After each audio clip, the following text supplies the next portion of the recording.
Hi, this is Doug Jessop. Welcome to this episode of Family Heritage Stories. With me today, Glenn Hickenlooper, and there's a reason for the Glenn. We'll get into that a little bit later. So Jay, thanks so much for coming on. So Jay, we've got all kinds of fun stuff around here. You brought all kinds of props for me, and I do have to say, number one, thank you very much for the real beautiful wood carving. So what's the story behind the wood carvings? And I understand you have a habit of giving them to people. Well, the story of the wood carvings was I saw them on the internet, and I ordered one because I didn't believe it was as good as it was. And it was made in Bali, and I shipped it from Bali, and I had to wait about 3 or 4 weeks for it, and it was beautiful. I thought, oh, this is such beauty. I'd like to share that kind of skill with other people. And I had the means of purchasing, and so I purchased a few each week and accumulated a whole bunch of them, and then gave them to the employees and to the kids and to the neighbors and all kinds of different animals Well, I mean, there's this book right here, okay, and this is 50 Years of Thanks, okay? And what's cool is you've given away more than a couple, okay? I mean, there are pictures in here of all kinds of people with their birds, and I noticed this guy right here, okay? He's got a bird similar to mine, and his name happens to be Jay Hickenlooper, and his little quote is, "Born with a silver key in his mouth." Okay, so we want to talk about that. Keys. Okay, not a spoon, a key. You've got all kinds of keys here. What in the world is the significance of keys in Jay Hickenlooper's life? Jay Hickenlooper grew up in a key shop, and keys were always part of Dad's occupation. Well, more than just a little key shop. I mean, you grew up in Glenn's Key Shop, which I believe is celebrating its 100th anniversary this year. And Glenn was your dad. Yes. Okay, so, and I'm guessing that the Glenn in your middle name is from your dad? Yes. Okay. So how many kids did your parents have? 6 kids. Where are you in the birth order? I'm number 3. Number 3. Okay, number 3. So how did you end up getting into the family business? Well, Dad, everything Dad did was to make a living was keys. People locked out of houses, locked out of cars, installing, opening safes. Every time we get a quickie, was to go out and open a car or something and collect the $5 or $10 or whatever it was at the time. Yeah. And one time I helped him open a car by distracting the people around the other side, and then he popped it open, and they were distracted, and I got it open now. And he gave me a buck for doing that. There you go. And About how old do you think you would have been? I would have been in my early teens. Oh, okay. So you started with that, and any idea why in the world your dad got into the key and lock business in the first place? To make a living here. So he started out as his parents were fruit farmers and up in Ogden area, and they went bankrupt, and the story is in there, and they sold the farm, and he never finished schooling and had to make a living for some of their family. Mm-hmm. And just decided, hey, what the heck, it's going to be being a locksmith? And he discovered he needed a key made for a lock, and he couldn't afford to pay for it, so he made a key himself and figured it out, and Wow. went from there, I guess. So just poured the metal or something, I guess. Carved it or something. Yeah, that story is on the Glenn's Key website, Mm-hmm.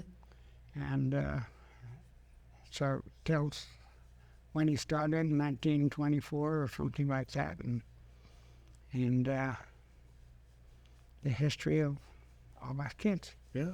Well, now there was one thing that I didn't notice, okay, because it's gone through some different name changes.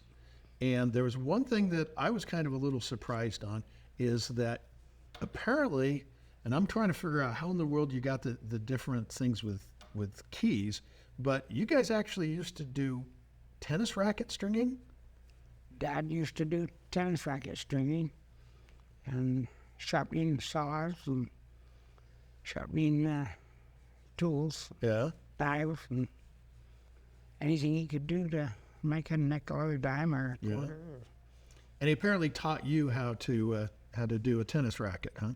He taught me how to do a tennis racket, and I did 3 or 4 tennis rackets for him when he had a deadline. Okay. Strange question. Have you ever played tennis? I don't like tennis. But hey, but you have used the key before, I'm pretty sure, because you've got all kinds of collections as well. So I noticed you've got, these keys here, but there are a couple of other keys up here. And I want to look at this one, okay? So what's the story behind this key and lock set? It's just an antique key and lock that we collected, and Crystals found it and put it in the display, and I just started on eBay collecting what I could on keys and stuff. Well, now you and I had talked a little bit beforehand, and there was an interesting trip that you took, okay?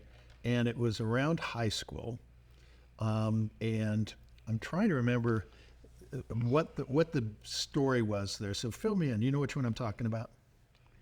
Well, when I graduated from high school, I was shy, backwards, didn't feel like I earned the graduation. My parents didn't seem excited. My parents didn't seem excited about graduation, and so I said I'd be there, and then I didn't show up. So I had to return my gown and everything to get my certificate, and I didn't feel like I really earned it.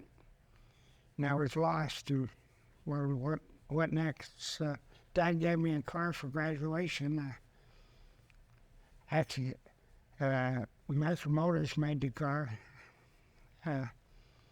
It was pink, kind of pinkish, yellowish, and so I decided to take off and go on a trip. So I got in the car and started driving, went north, ended up in Calgary. Wow, that's quite a trip. Stopped at a lock shop in Calgary, went and visited the guys, helped them out a little bit, and thought, oh, maybe I can be a locksmith anywhere.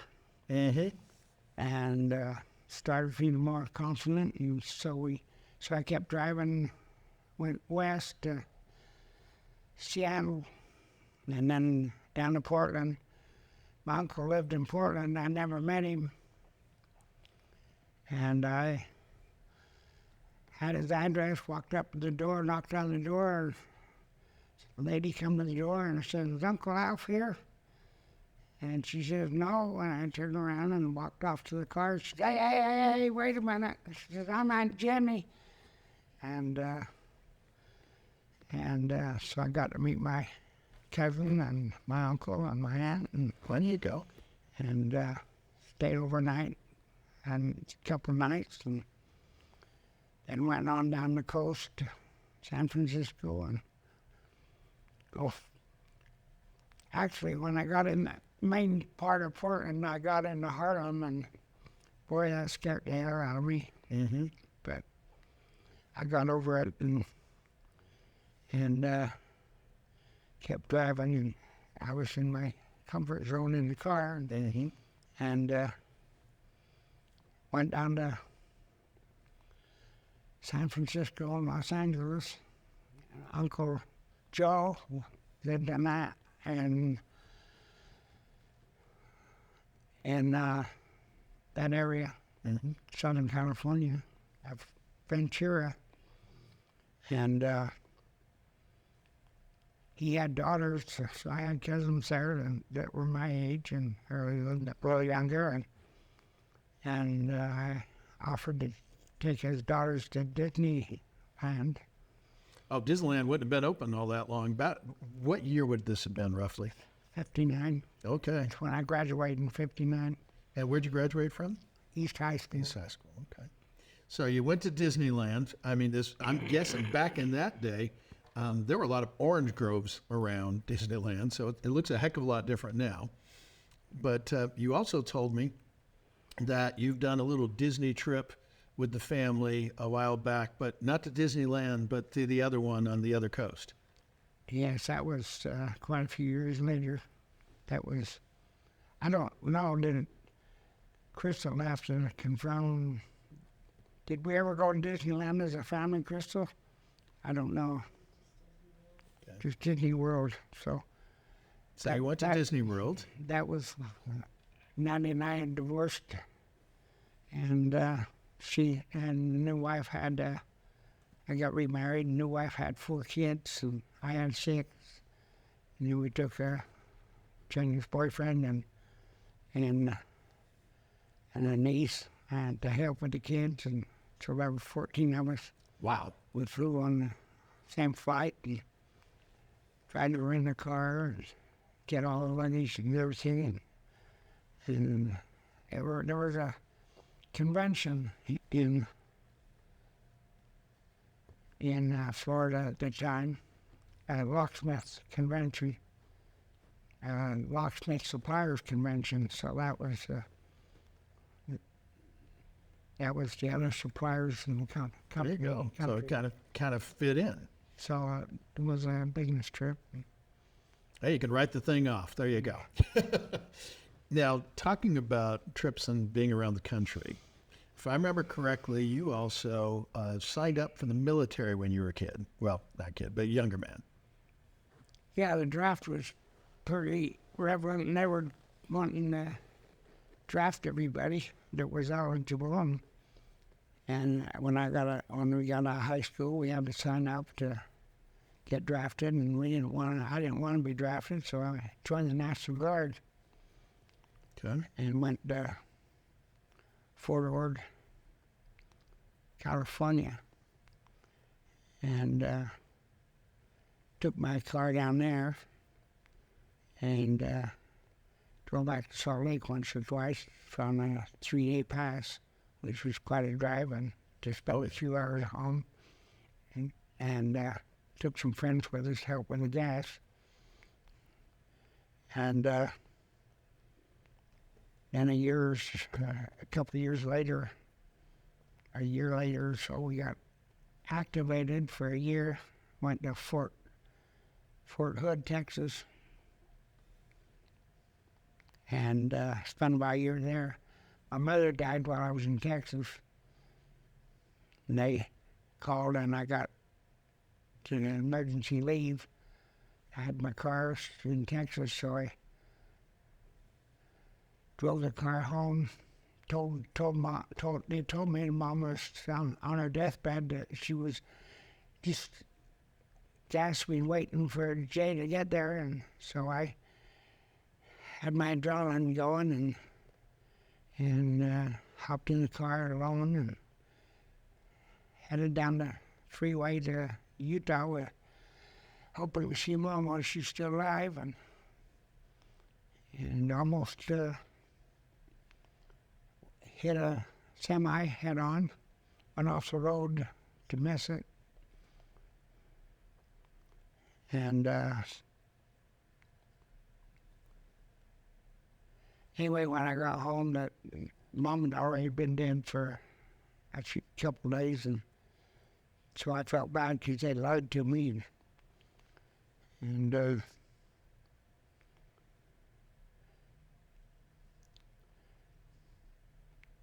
then I went back to Texas and ended up getting in a wreck with that car, tipped it over. The camera and everything from the funeral was in the car, so I never got my camera, so I never got the pictures that I took in the funeral. I was a little upset about that, and so I never took a bunch of pictures since then for a long time. Oh, wow. And talking about accidents, if I remember correctly, you had, well, you know, besides working at Glenn's, you had a paper route when you were a kid. Yeah, when I was 11, I had a paper route that was in 52. And it was up in the avenues, 11th East and Q Street, and a nice little hill up in the avenues there. We lived on 11th East and 57 South 11th East, which was right across the street from the Holy Cross Hospital, and then just up the hill was my paper route, and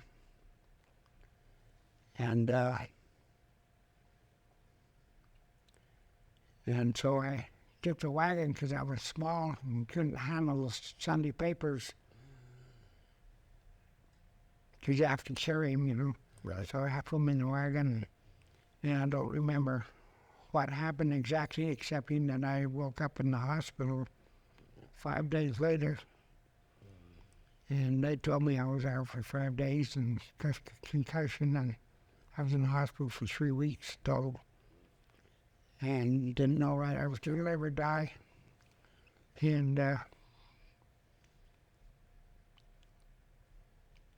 course having a paper route that we had to collect from people we delivered to at that time, and then pay the paper company. And so if you didn't collect all your money, then you didn't get to keep any. Yeah.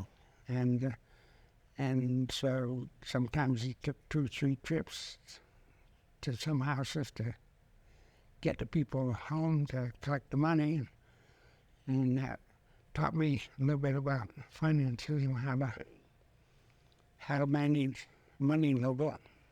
You learned all kinds of lessons. And so I just make sure that clarity with the hospital, you apparently got hit by a car? Is that what happened? Oh, yes. I was riding a wagon down the street, they say, and it's in Dad's, some of the detailers in Dad's biography. It says through me about several hundred feet or something. I don't remember what I read there. And my shoe was up on top of the house. Wow. On the corner, and it was on First Avenue, Q Street. Sounds like it was really lucky you guys were really close to the hospital. And then, the hospital said, I don't know what all the stuff that went on after I got hit. But Well, I'm glad you're okay. So you did that, but the other thing that I'm trying to figure out is, okay, you started at Glenn's Lock and Key because, I mean, it's Gorilla, it's your dad, okay? But you now have a different company. There you go. Intermountain Lock and Key.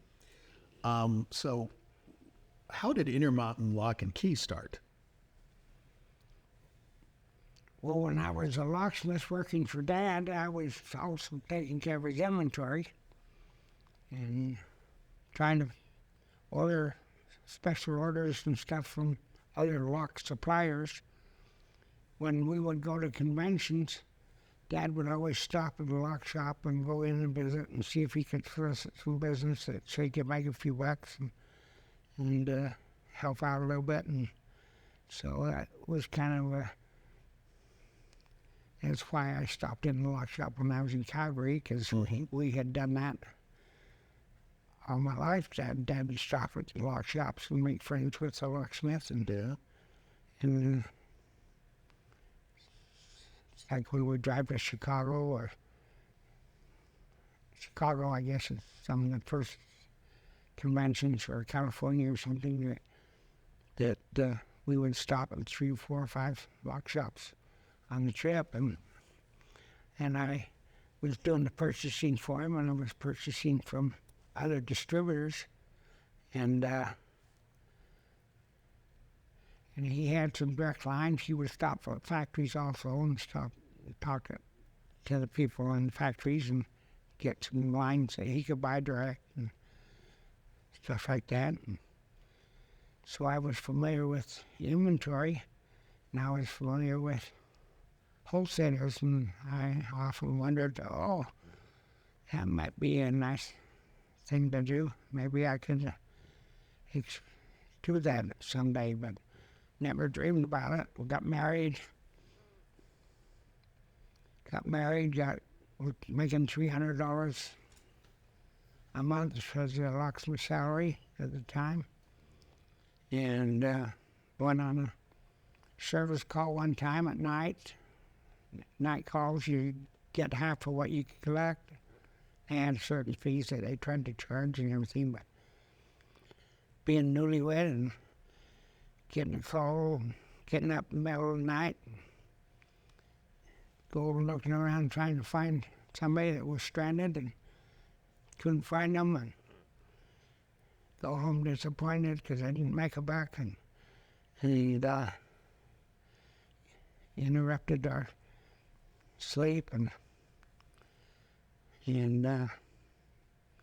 so a few days later I went, and my dad was a night person and slept in the mornings, and where he lived was right next to the lock shop in the house there, right next door, and that's actually where I was living too. I think, no, I wasn't, because I was married then. I was living in an apartment, but I had lived there for a short time. And went and sat on the bottom of his bed in the morning, and he woke up, and I said, I don't want to be a locksmith anymore. And so we started talking about distribution, and maybe I could buy his excess inventory and on a note, and take that one office that was vacant that barbershop used to be in, and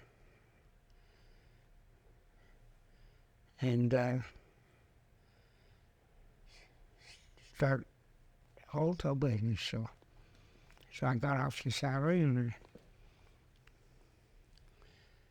wrote the note and made payments to him and sold inventory to him, and he kept what inventory he wanted, so I didn't buy what he wanted to keep. He bought what he didn't want to keep. Right. And then I started from there, and I was always reactive in business because I react to somebody else's need, and this time I had to figure out, how do I be proactive? Yeah. Well, you figured it out. You've been doing it for a while now. So now, and you and I'm going to tease you about this on the car thing. Okay, so you go from having basically a pink Nash Rambler, when, you started and everything, but you had a Volkswagen Beetle. Yeah. And this Beetle became kind of your office. Yeah. I love this rags to riches kind of story because you did something special that basically, when you talk about being proactive, kind of takes nerves of steel. So tell me what you did with the business. Okay, you're now wholesale and you got a bug. You got the Beetle. What do you do with it and where do you go? Well, I got a little bit of inventory, and I had to sell what I had because I couldn't afford to buy until I started selling something. And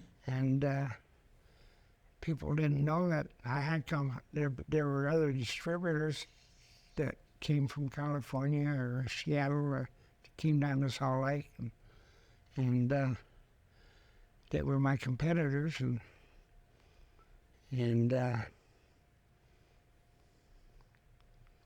so I loaded up the Beetle and started calling on lock shops, and we had a baby and couldn't leave Natalie home with the baby, and so she started traveling with me, and then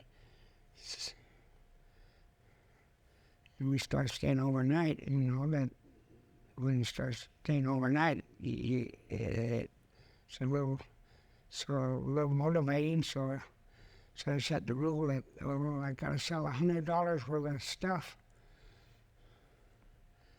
in order to stay in a motel. Otherwise, I'd go in the hole to stay in a motel. And so we slept in the car a few nights, and we learned how to.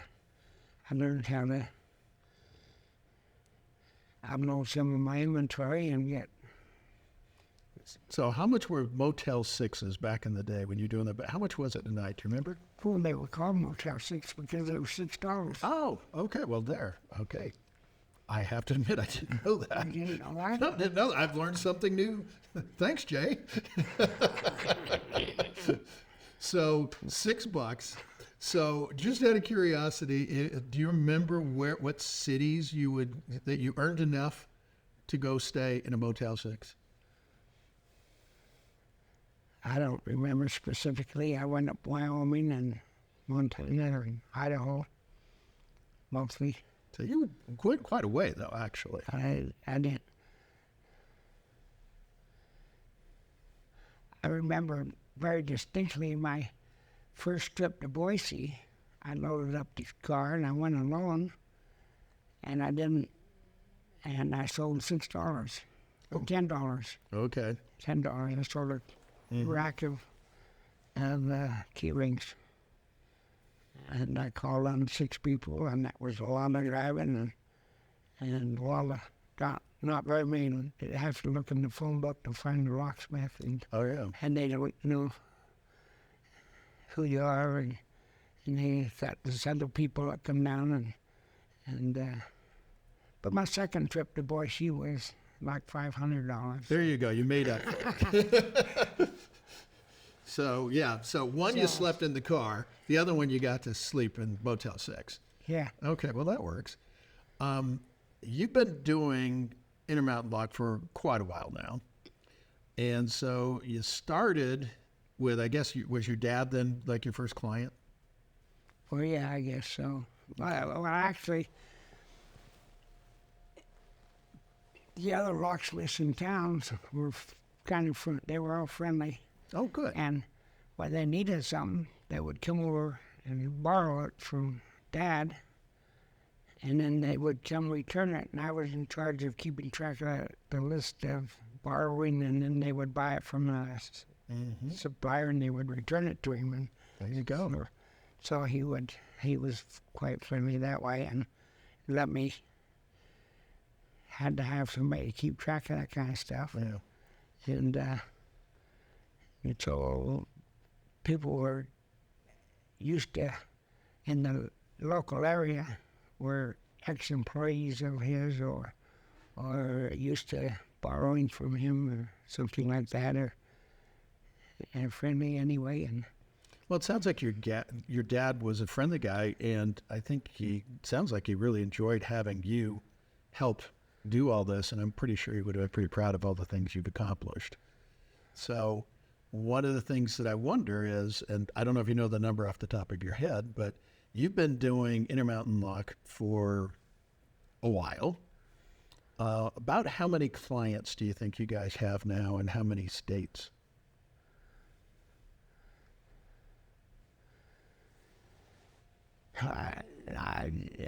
it's beyond my comprehension.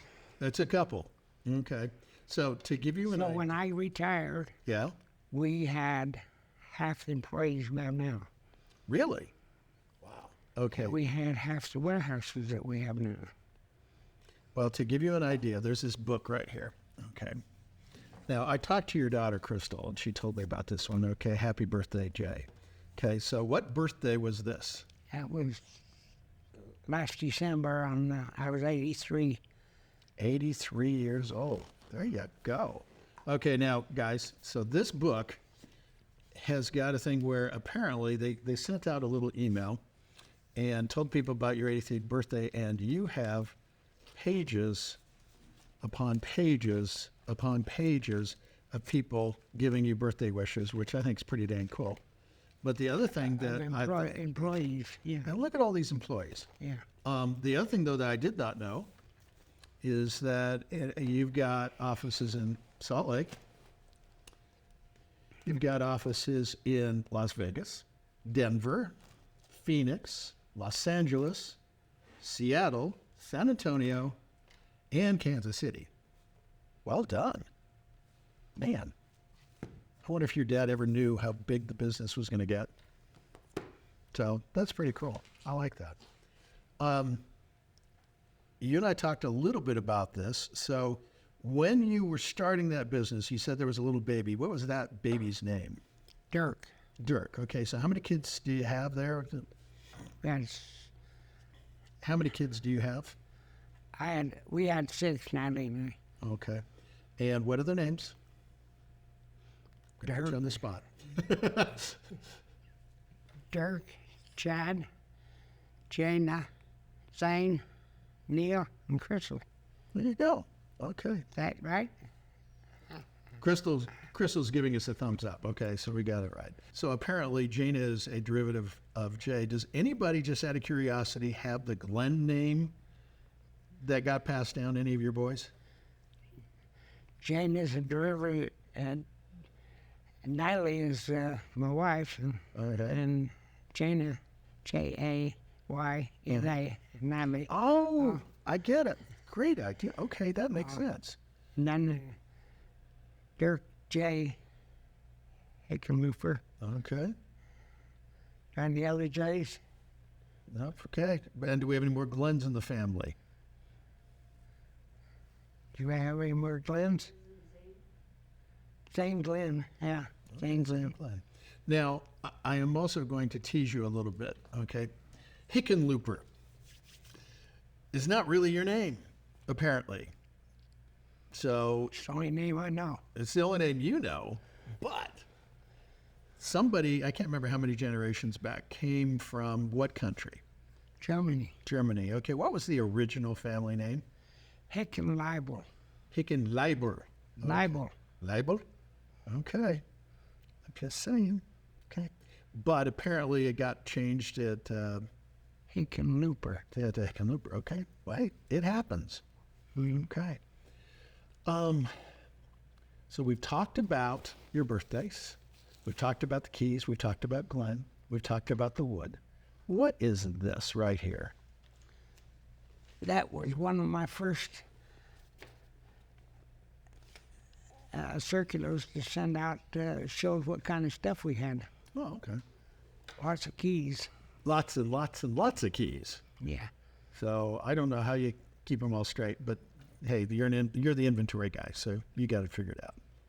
And yeah, I had to, that was, I could sell a lot of packages of keys and not very many doorknobs, so I got the odd keys, and Okay. you know, most places don't have only 5 or 10 different. Mm-hmm. Well, I do have to admit that, I have a connection with you guys. I guess everybody in town probably does, because with Glenn's been around for 100 years. Yes, I've gotten keys at Glenn's, and here's the weird little thing, okay? I call it Small Lake City. Apparently, you guys, as in Intermountain, sell to my cousin, who just so happens to be a locksmith up in Cache Valley. So, hi, Tim. Just saying hi. You know Tim? Yep. So, and Crystal knows Tim. Hey, go figure. Anyway, so I digress. So the other thing I'm wondering, you've got a collection over here of billiard balls. What in the world is going on with the balls here?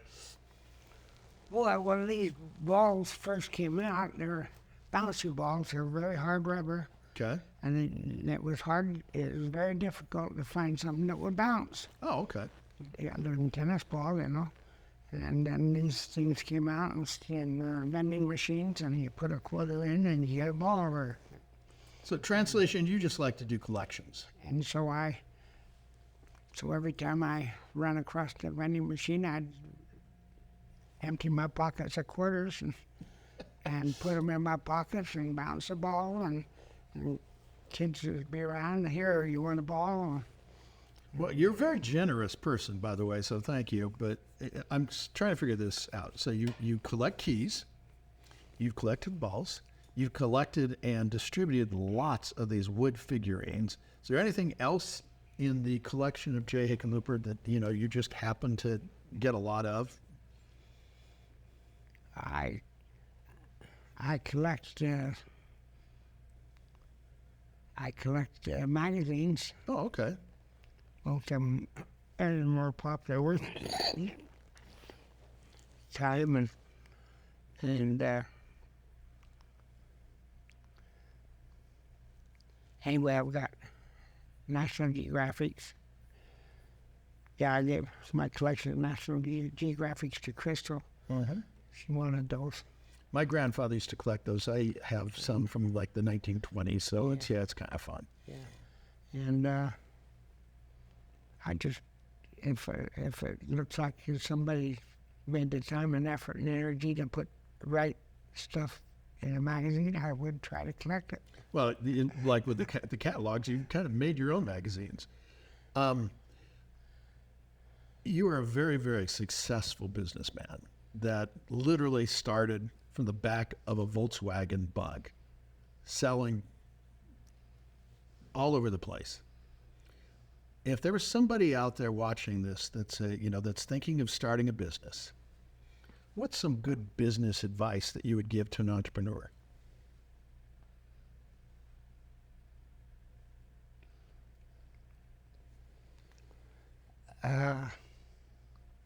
Just be kind and try to be a friend. Try to be a friend. Now, there was one other bit of advice that you gave me, and I can't remember.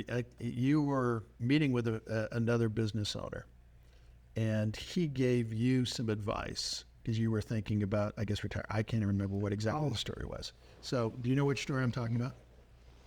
About passing the company on. Yeah. Okay.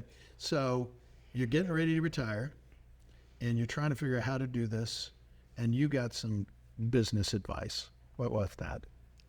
Yeah, Al Hoffman, who was the longtime president of the National Locksmith Suppliers Association, which they had a meeting in Chicago when I got started, and they kicked me out of the room and voted on whether they accept me as a member or not. And came back in and said, yeah, I guess we'll let you. Yes. Nobody wants to go to Salt Lake City. Yeah, we'll let you have that territory. It's okay. So, and then they had at that meeting, they had a drawing, which they sent somebody to a management class at Ohio State University for 1 week, and my name was drawn the same year that I was inducted. There you go. And so I went, so my wife and I went to Columbus, Ohio, for wherever that university is. And I've been there. Yep. And I run across that book today. I didn't bring it, but I ran across it. So you were also given some advice on passing down the business. Yes, Al Hoffman. Yes, Al. I got sidetracked, but Yeah, it's okay. But Al Hoffman was the president of the association, and he was in his 80s, and he was at a convention in Las Vegas. He was in a wheelchair. I says, and this was 10, 15 years ago. I says, I'm going to be handing my business down to the kids pretty soon. And he says, I'll send you a book about it, because he's watched other people pass their businesses on and stuff. And I never got the book, but he says, let me tell you one thing. See, he passed his business on because he was in his 80s. Right. And he says, tell you one thing. You got 6 kids. That's 6 equal shares. That's 6 people that got to decide. And he says, just make sure that you set it up so that one person is in charge. And so that's took a lot of figuring out how to do that, but we got it figured out, and everybody got an equal share, and the one person in charge has done tremendous. Well done. So yeah, you got a bunch of Indians and one chief. That works out better usually than too many chiefs. And Neil is the chief, and the other person who ran the company, he just retired this year. And Neil congratulated him and says, to all the other employees, says, well, when I was 11, Bob was my boss. There you go. He's been his boss ever since. Wow, that is cool. So you have a legacy of business success, but you also have what it looks like to me is a legacy of kindness. You know, your dad liked to chat with a lot of people and be kind and nice and everything, and you've done the same. But one of the questions I like to ask everybody with family heritage stories is, well, 2 questions. Number one, well, I'll ask the first one now. What does family heritage mean to you? The heritage means the past. There's past family stuff that is involved family-wise. And what of that past do you want to pass down to your kids and grandkids and the next generation? just to be kind and generous and helpful. I think those are pretty good ones. And then the last question. And we're going to have you around here for a while, but just so you know, Last question? it might be the last question. It depends, because Crystal's, we're going to ask after this, we're going to ask Crystal if she has any more questions for you, but okay. But this is the last question I typically like to ask. So, Jay, how do you want to be remembered? Just being a kind person. You're into the kindness thing. You do that well. You've been doing this, in the locksmithing world for a number of decades.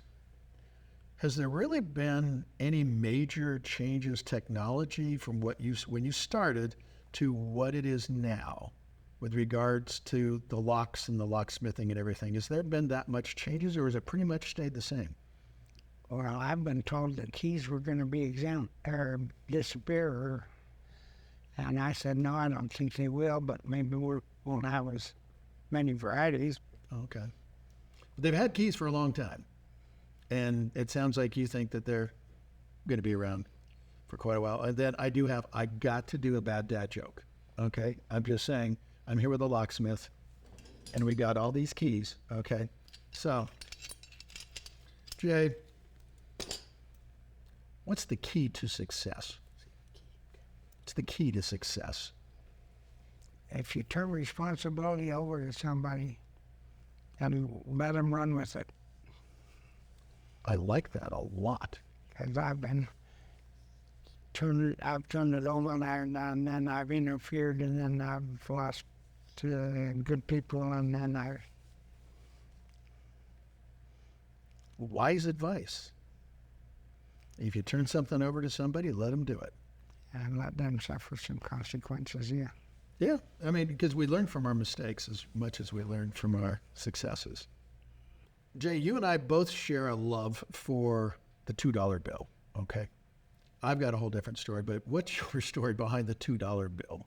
My mother used to collect $2 bills and silver dollars. Or no, and on the when the dollar was Right. metal, and she had collected and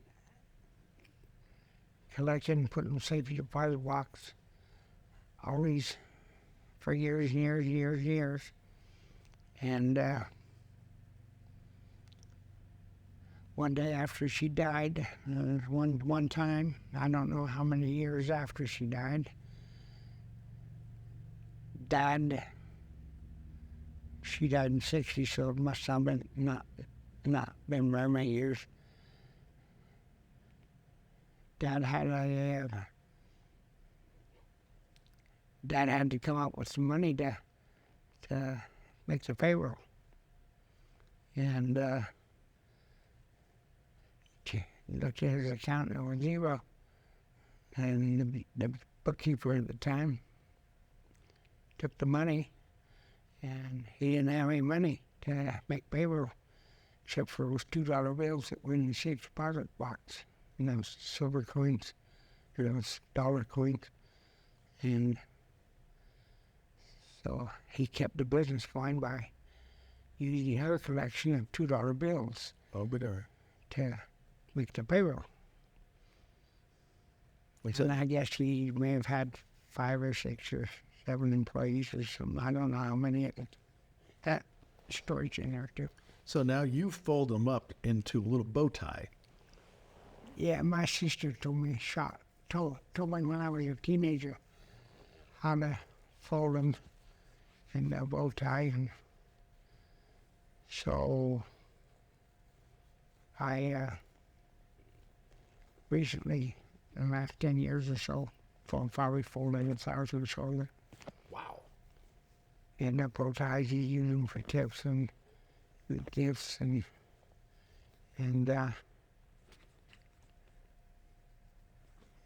I guess I'll have to bring my collection of $2 bills and have you tie some for me.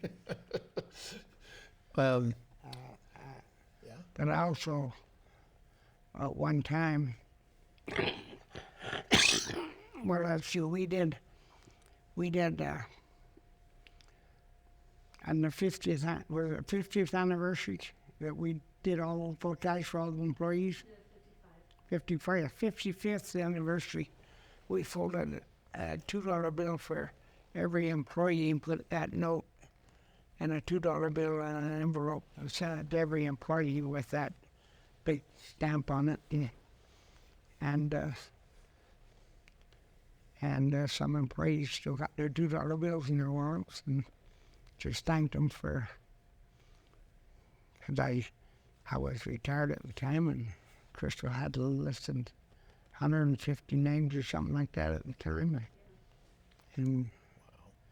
And so we folded them and just put that note in that, and I stuck the $2 bill in it and put it in the envelope.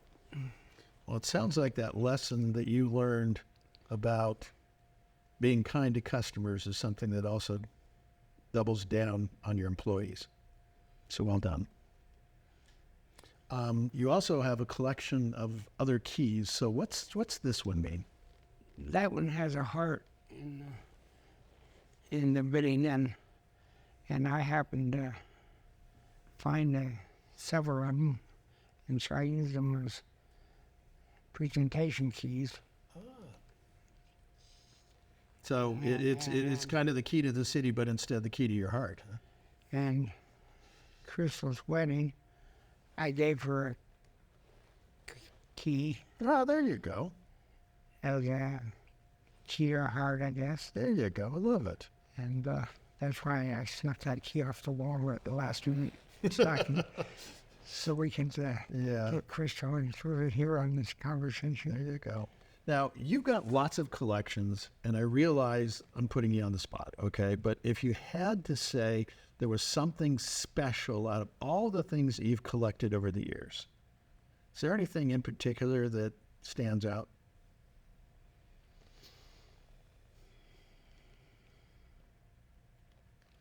I've almost got a complete collection of every language that the Book of Mormon was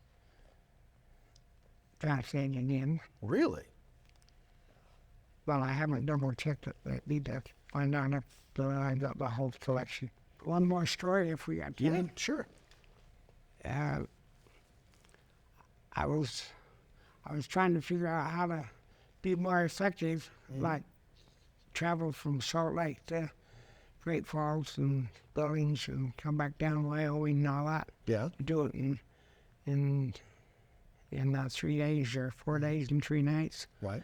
And I had a man hired to watch the place.